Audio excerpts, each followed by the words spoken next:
예, 우리 오늘 은혜할 말씀은 이어서 출애굽기 20장 12절 한 절입니다. 12장 출애굽기 20장 12절 한 절 같이 읽겠습니다. 시작.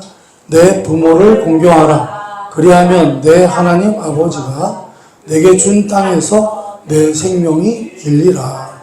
아멘.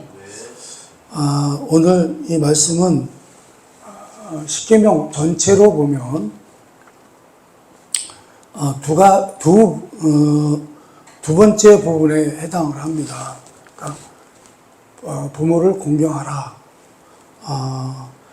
그러니까 우리가 십계명을 보면 크게 두 개로 나눌 수가 있는데, 두 가지로 나눌 수가 있는데, 제1계명에서 4계명은 하나님과 관계에서의 계명입니다. 우리가 하나님과의 관계를 어떻게 할 것인가. 그 다음에 제5계명에서 10계명은 공동체 안에서 이웃과 교인들 간의 그 관계는 어떻게 할 것인가에 대한 그런 계명, 룰이라 이렇게 말할 수 있습니다. 그래서 이 계명들은 10계명 전체가 그렇듯이 우리 하나님께서 이스라엘 백성을 애굽에서 구원해 내시고 시내산 앞에서 세우시고 우리 하나님께서 그들을 어떻게 선포하시죠? 나는 이제 너희들의 왕이요 너희는 나의 백성이라. 그래서 시내산에서 신종 국가를 선포하시잖아요. 그래서 이제는 하나님이 왕이 되시고 이스라엘 백성이 이제 하나님의 백성이 되는 거죠. 그래서 이제는 하나님께서 이 십계명을 주신 이유, 이 계명들을 주신 이유가 뭐냐면, 이제는 하나님의 백성으로서 그 공동체라고 그래야 되나요? 신앙 공동체를 유지하는데 필요한 그러한 계명을 주신 것이다. 그러니까 룰을 주신 것이다. 뭐 이렇게 말할 수가 있겠습니다. 그래서 첫 번째로는 이제 하나님의 백성으로서 하나님의 이제 자녀가 됐으니 이제는 첫 번째로는 하나님과의 관계를 어떻게 유지할 것인가. 그리고 두 번째는 뭐죠? 두 번째로는 이웃과의 관계를 유지하려면 어찌 해야 할 것인가. 그러니까 이웃과의 관계. 이제 그런 것들이죠. 여러분, 뭐랄까요. 어떤 공동체든지 어떤 나라든지 그 안에는 뭐가 있어요? 같이 살아갈 수 있는 그런, 뭐라 그럴까요? 규칙이라고 해야 되나요? 법이라고 해야 되나요? 그게 규례가 있단 말이죠. 그래서 그러니까 어떤 공동체에서도 질서가 유지되기 위해서는 그런 룰이 있단 말이죠. 이렇게 살아야 된다고 하는 규칙이 있단 말이죠. 법이 있단 말이죠. 예. 그래서,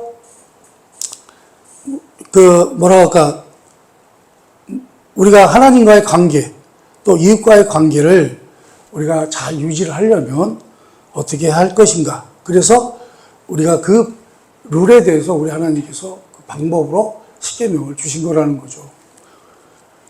왜 그렇습니까? 신앙 공동체 안에서도 교인들 간의 질서를 지키지 않으면 공동체가 유지될 수 없기 때문이라 그런 말씀입니다.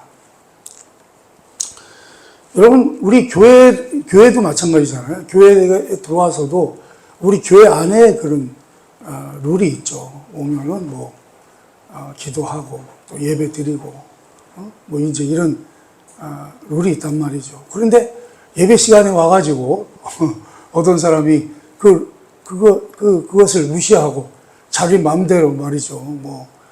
북을 치면서 노래를 한다든지, 그렇게 하면 어떻게 되겠어요? 완전히 그 질서가 완전히 개판되는 거죠. 무너지는 거죠. 그래서 여러분, 이렇게 계명을 주신 이유는 질서를 지키게 함으로 그 파괴를 막고자 하는 것입니다. 그리고 오늘 이제 우리가 부모를 공경하라. 그러니까 우리가 이제 되게 부모를 공경하라 그러면 그냥 쉽게 이렇게 생각해요. 우리가 이제 우리 당연히 특히 우리 같은 사람들은 동양사상이잖아요. 어디에 권위를 두고 살았냐면, 충효사상. 나라에 충성하고 부모에게 효도하라. 이런 식으로 살았단 말이죠. 그래서 이제 그런 차원으로 생각할 수가 있는데, 사실은 계속해서 말씀을 드리지만 이 부모를 공경하라고 하는 것도 그 공동체 안에서의 그런 우리가 하나님의 권위를 인정을 해야 되지만 또 우리끼리의 생활하는 그런 공동체 안에서는 또 권위가 필요하단 말이죠. 어떤 권위가 필요합니까? 부모의 권위가 필요하다는 거죠. 부모의 권위가 필요하기 때문에 부모의 권위가 있어야 가정이라든지 그런, 시족사회가 질서가 잡힌단 말이죠. 이거는 이제 오늘 말씀하고 관계는 없는 건데, 여러분, 아프리카나 이런 데 미개인이라고 하면 그분들이 섭섭해 하시려나 모르겠지만, 이 미개인들도요, 이 사회 구조를 보면 어떻습니까? 그 사람들은 그 사람들대로의 룰이 있어요. 룰이 있죠. 그래서 우리는 신앙인들이기 때문에 우리의 최고의 권위는 누구에게 있어요? 하나님께 있잖아요. 그런 것처럼 이 미개인들은 우상을 섬기잖아요. 우상. 그래서 거기에 그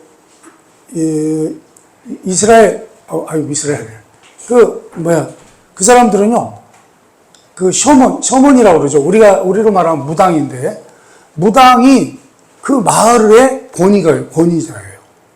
그래서 모든 권위는 어디서부터 나와요? 무당으로부터 나와요. 그리고 그 공동체 안에서는 누가 권위가 있어요? 추장이라고 그러죠, 추장. 추장이 누가 되게 추장이 되죠? 나이가 제일 많은 어른이 추장이 된단 말이죠. 그래서 그 공동체를 이루어가는 거예요. 그 질서를 유지하면서 이루어가는 것입니다. 마찬가지예요.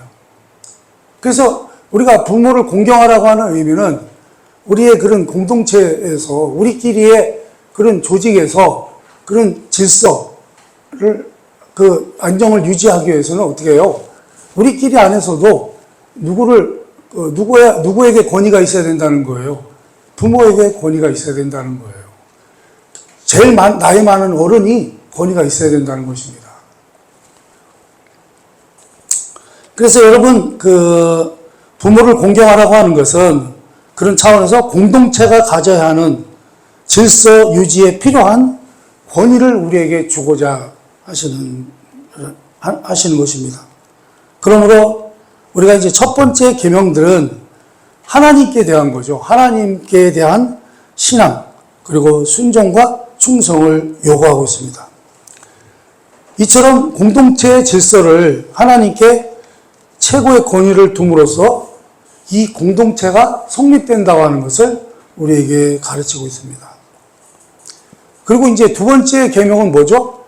언제나 우리에게 하나님께서 필요하지만 하나님이 우리에게 늘 필요하죠. 그러나 우리 자체 안에서 필요한 권위와 질서를 세우는 일에는 부모를 공경하라는 말로 부모를 권위로 삼아 질서를 유지하게 하려는 것입니다.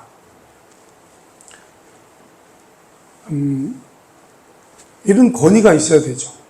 권위가 있어야 됩니다. 그렇죠? 이거는 이제 우리 지금 나라를 잠깐 얘기하자면, 우리는 사실은 굉장히 가난했었습니다. 여기 이제 아주 젊은 사람들, 우리 학생들은 잘 모르지만,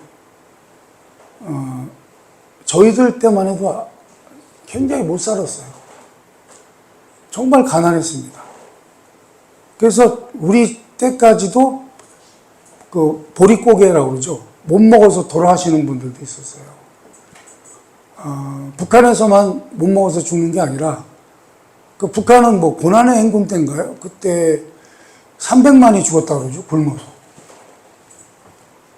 아, 정말 좀 기가 막힌 일이지만, 하여간 굶어 죽었대요, 300만이.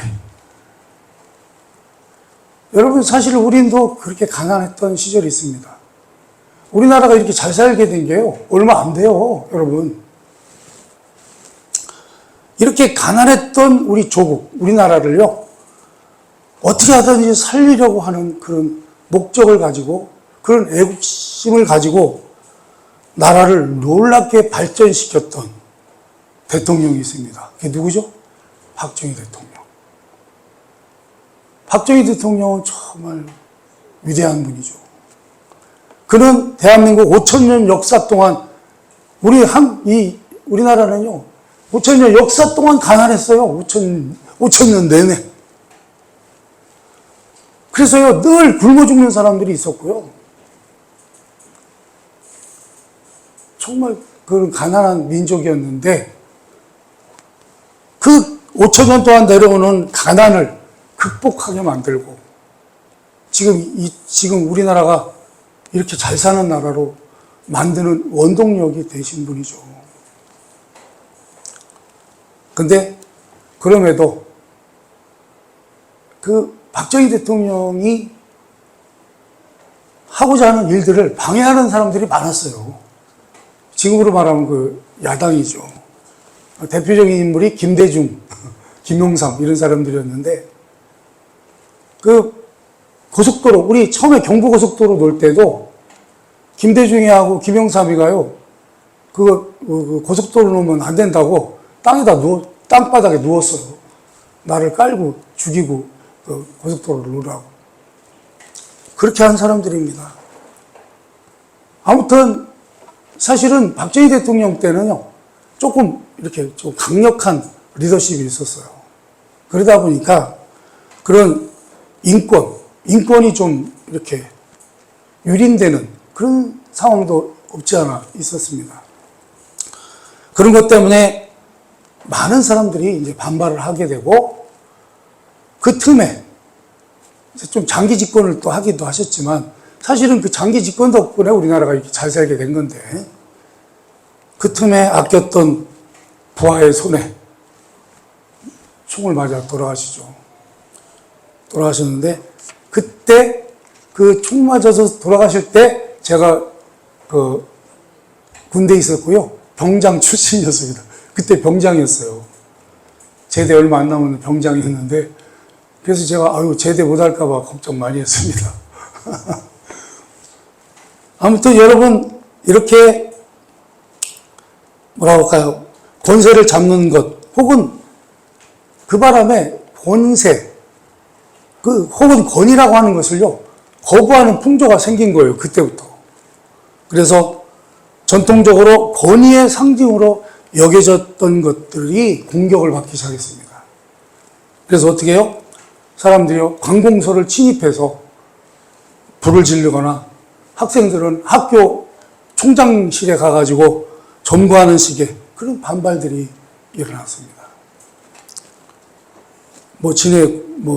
인권을 찾겠다 그런 얘기인데 여러분 그런데 그 결과 이제 와서 배운 게 뭐예요? 배운 게 뭐냐면 각자의 입장 또는 그 당한 아픔이 있었겠지만 기본적인 법과 질서가 무너지는 것은 있어서는 안 될 심각한 문제였다는 거예요. 문제라고 하는 것을 다 알게 된 것입니다. 과거에 그 FTA 협상이 있었죠. FTA. 그것도 얼마나 극렬하게 반대를 했어요. 그냥 옛날에 광우병 때문에 소고기 파동 난 것처럼 광우병 FTA도요 강력하게 막 반대를 하고 난리 났었죠. 그런데 체결이 됐어요. FTA 체결이 됐는데 지금 와서 보니까 어떻게 해요? FTA의 체결은 우리에게 뭐였어요? 엄청난 혜택이었어요. 그게 지금 드러났죠. 트럼프가 관세 정책으로 관세 정책에 의한 우리는 지금 엄청난 위기에 봉착해 있습니다. 그동안은요, FTA 체결로 자동차 수출할 때 관세가 얼마였어요? 0%였어요, 0%. 제로로 수출했어요. 근데 이제는 얼마를 내야 돼요? 15%를 내야 된대요. 15%. 그러면요, 우리나라의 그 자동차 수출에 뭐가 돼요? 이제 제동이 걸리는 거죠. 경쟁력에서 완전히 추락되는 거예요. 일본이나 그 자동차로 유명한 나라들한테요, 경쟁력에서 떨어지는 거예요.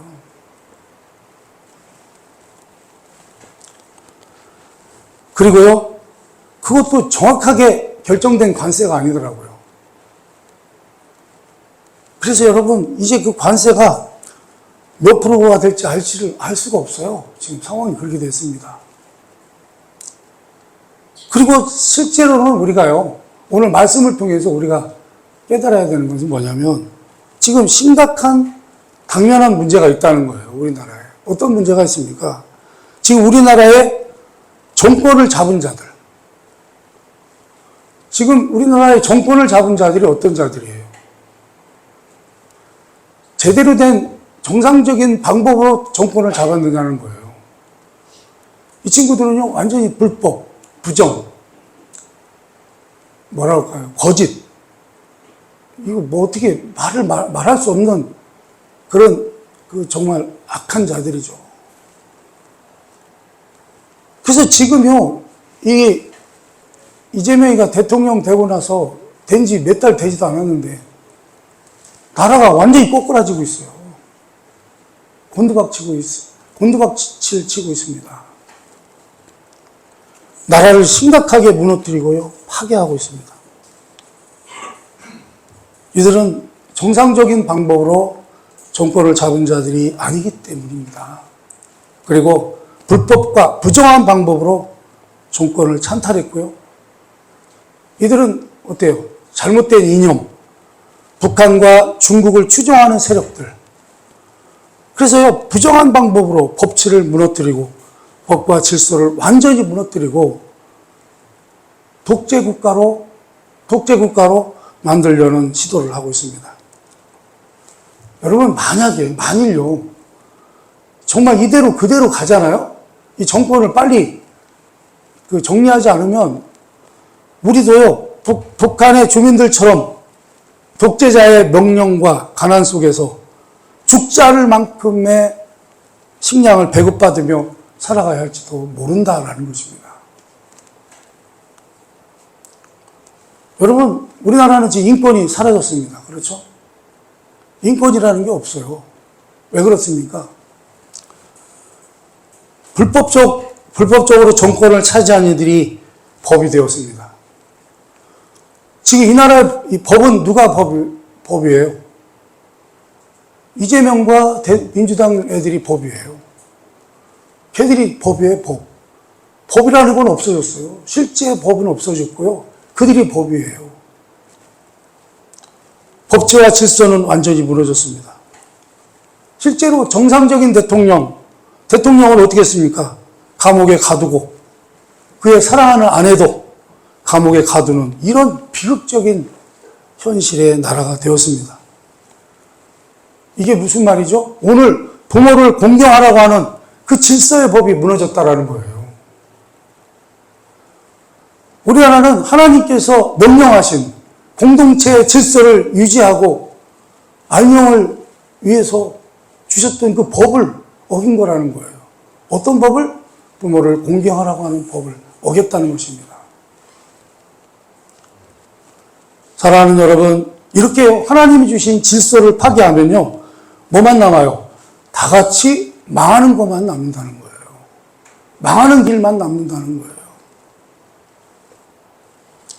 하나님께서 부모를 공경하라고 주신 이 질서는 이 세상을 죄로 인한 공멸로부터 비참한 최악의 경우로부터 인류를 보존하기 위한 하나님의 은혜의 통치인 것입니다. 제가 요즘 이런 얘기는 할 게 많지만 넘어갑니다. 우리 하나님께서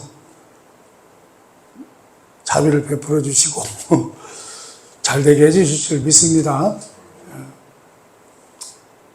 우리도 죽을 뻔했는 사람, 우리도 다 죽을 수밖에 없었던 사람들 하나님의 은혜로 우리가 다시 구원을 받은 사람들인데 잘 우리 주님께서 인도해 주실 줄 믿습니다. 우리 신명기 22장을 한번 보겠습니다. 신명기 22장. 신명기 22장을 보면요. 한번 읽어봅니다. 6절에서 7절 시작. 길을 가다가 나무에나 땅에 있는 새 보금자리에 새 새끼나 알이 있고 그의 새끼나 알을 품는 것을 보거든 그 어미새와 새끼를 아울러 취하지 말고 어미는 반드시 놓아줄 것이요 새끼는 취하여도 되나니 그리하면 내가 복을 누리고 장수하리라. 아멘. 무슨 얘기입니까?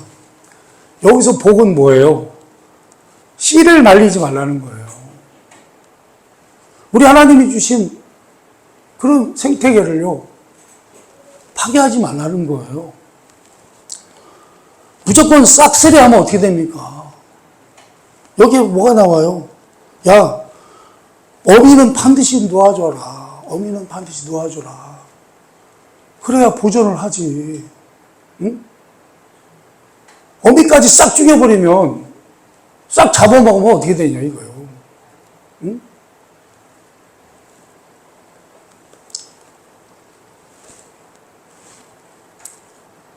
뭐, 새끼나, 알이나, 뭐, 알을 품은 걸 보거든. 그 어미새와 새끼를 취하려면 취하지만, 어떻게 해요? 누구는 죽이지만 안 돼? 엄마는 죽이면 안 된다는 거예요. 어미는 죽이면 안 된다는 거예요.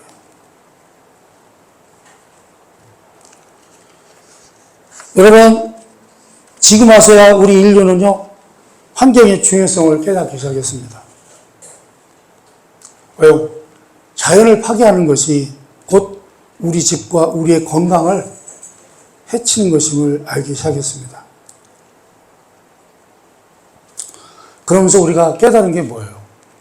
그게 깨달은 게 뭐냐면, 우리 하나님의 질서에 순응하는 것이, 우리 하나님께서 우리에게 주신 복, 계명들, 이 공동체에서 어떻게 살아갈 것인가, 이 지구라고 하는 공동체에서 어떻게 살아갈 것인가에 대해서 우리에게 알려주신 그런 계명들을, 그런 룰들을 지키는 것이, 순종하는 것이 복이라고 하는 것을 우리가 현실로서 알게 됐다는 거예요. 깨닫게 됐다는 거예요.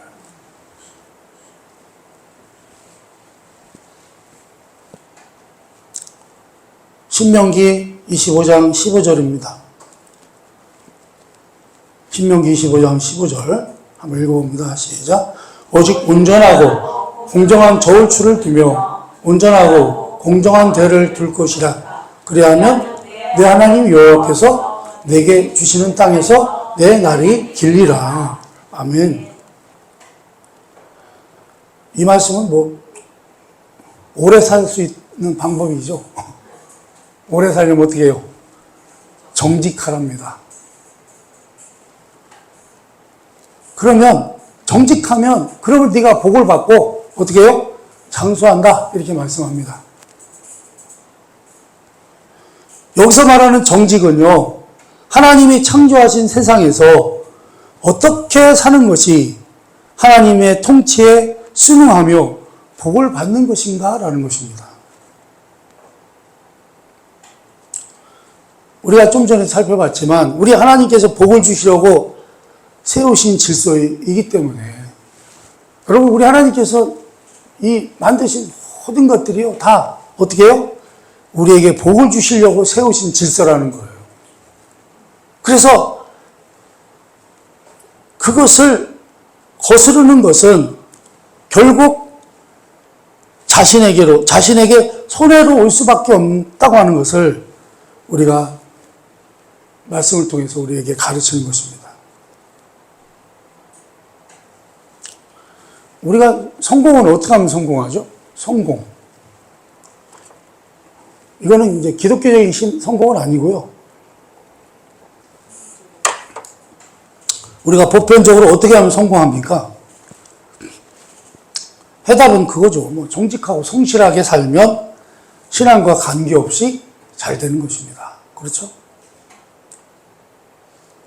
우리 상인은 그러더라고요. 어떤 놈이 제일 좋냐? 정직하고 성실한 사람이다. 이렇게 얘기하는데 그런 놈은 없습니다. 네.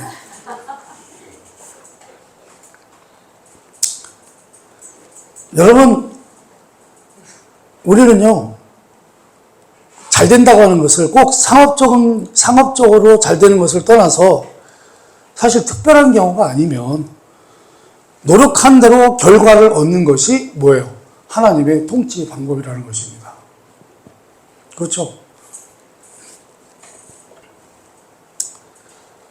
근데 지금 어떻습니까? 우리가 열심히 노력한 대로 잘 사나요? 성공하나요? 지금은요, 정직하고 성실하게 살면 어떻게 됩니까? 바보 됩니다. 잘못하면 감옥에 잡혀갑니다.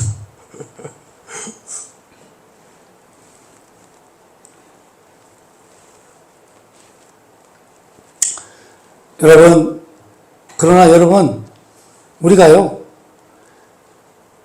사실은 이런 것은요, 구원하고는 관계없어요.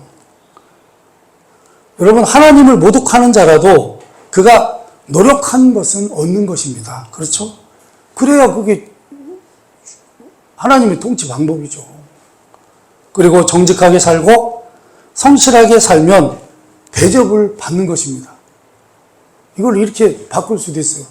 그렇게 살아야 대접을 받을 수 있는 것입니다. 그러나 현실은 그렇지 않습니다. 그러나 여러분, 그것으로 구원을 얻는 건 아니에요. 우리가 정직하고 성실하게 노력해서 성공했다고 해서 구원받는 건 아닙니다. 구원하고는 아무 상관없어요. 여러분, 이렇게요, 이 세상과 역사와 모든 살아있는 것들의 유일한 통치자는 하나님이시요, 그 통치의 질서를 우리에게 이렇게 가르치고 계신 것입니다. 우리 하나님 어떤 분이세요? 공의로우시고 자비로우시고 복을 주시는, 우리 하나님 우리에게요, 화를 주시는 분이 아니에요. 제가 화 있을지인저라는 설교도 했습니다만, 우리 하나님은 복을 주시려고 하는 분이세요. 복을 주시려고 하는 통치자세요. 그러므로 그분의 통치를 따르는 것이 우리에게는 뭐예요? 이익이 된다는 거예요. 복이 된다는 거예요. 그래서 여러분, 사람이 살려면 질서가 필요합니다. 예전에는 이 질서가 어떤 권위에 의해서 존재했습니까? 좀 전에도 말씀드렸지만 동양은 뭐였어요? 충효 사상이었습니다. 충효 사상이 권위가 있었고요. 서양에서는 뭐예요? 기독교가 권위였습니다. 그래서 중세 내내 어떻게 해요? 기독교 신앙이 질서의 주인이 되었습니다.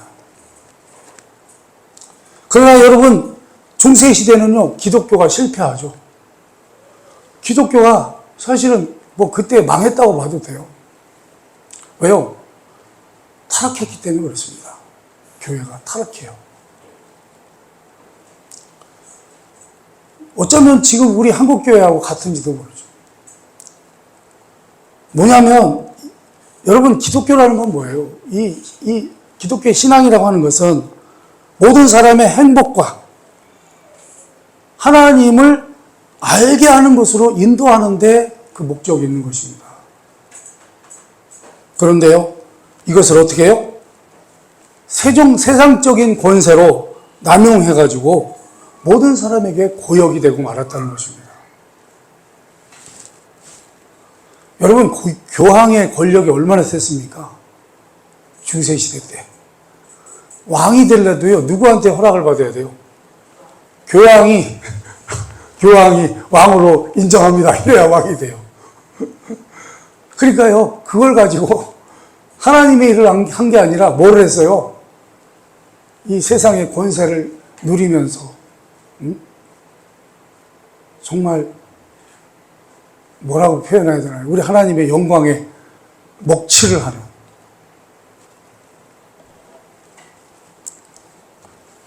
우리의 신앙은 어디에 세워야 합니까? 우리는요, 하나님이 요구하시는 방법과 질서와 통치 방법에 우리는 순응해야 하는 것입니다.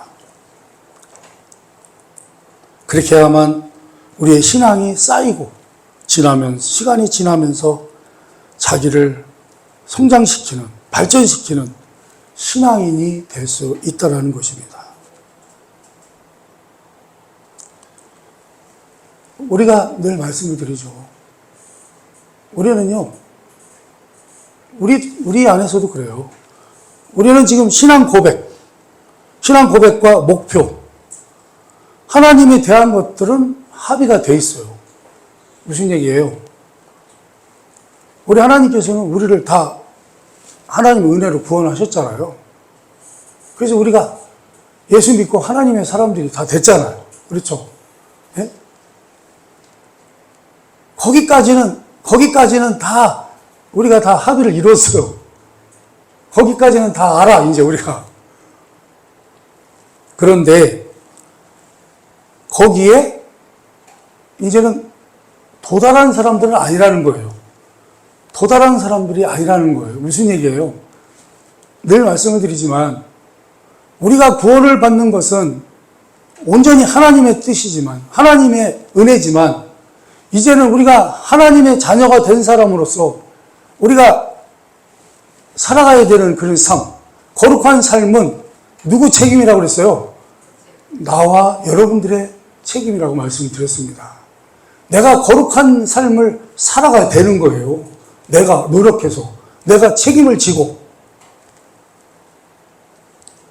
그래서 여러분, 우리는요, 대부분의 이제 그 시작점에 있고요, 조금 먼저 나간 사람도 있을 것입니다. 그래서 여러분, 우리의 일상생활과 세상에서 우리가 법과 상식을 지켜야 하는 일들은 세상 사람들에게는 세상 법과 질서이지만 우리에게는 신앙의 싸움이 되는 것입니다. 무슨 말입니까? 우리가 배워야 하는 건 뭐예요? 우리가 배워야 하는 것은요, 하나님은 어떤 분이시고 하나님의 백성으로 산다는 것이 무엇인가라는 것입니다. 그거를 계속 깨달아 알아가는 거예요. 우리 하나님이 어떤 분이신가? 내가 하나님의 백성으로 살아가는 것이 무엇인가? 어떻게 살아가야 하는 것인가? 여러분, 이렇게 우리의 삶의 모든 정황과 삶의 반응을 어떻게 해야 하고 그것이 우리에게 어떻게 사는 것이 복인가를 배우는 신자로서의 깨우침과 복이 여러분 모두에게 있으시기를 주님의 이름으로 축원합니다. 기도하겠습니다.